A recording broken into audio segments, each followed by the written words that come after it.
কর্পূর আসলে কি এটা আমরা অনেকেই জানি না।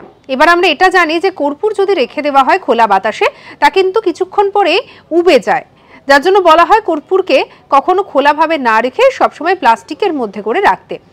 এবারে পুজো পার্বণ বিভিন্ন ক্ষেত্রে কর্পূরের জুড়ি মেলা ভার, আবার মশা তাড়ানো থেকে শুরু করে অনেক সময় ঘরোয়া অনেক টোটকাতে এই কর্পূর আমাদের কাজে লাগে।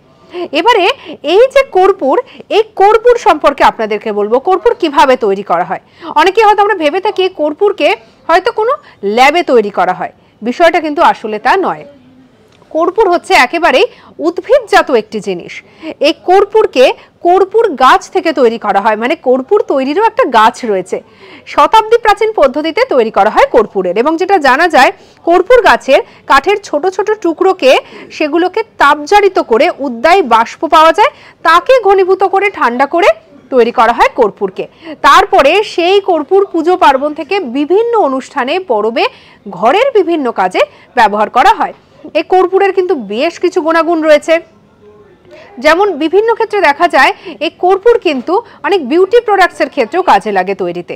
সঙ্গে রাখুন আজ তাক বাংলাকে, অজানা খবরকে জানার জন্য সাবস্ক্রাইব করতে ভুলবেন না।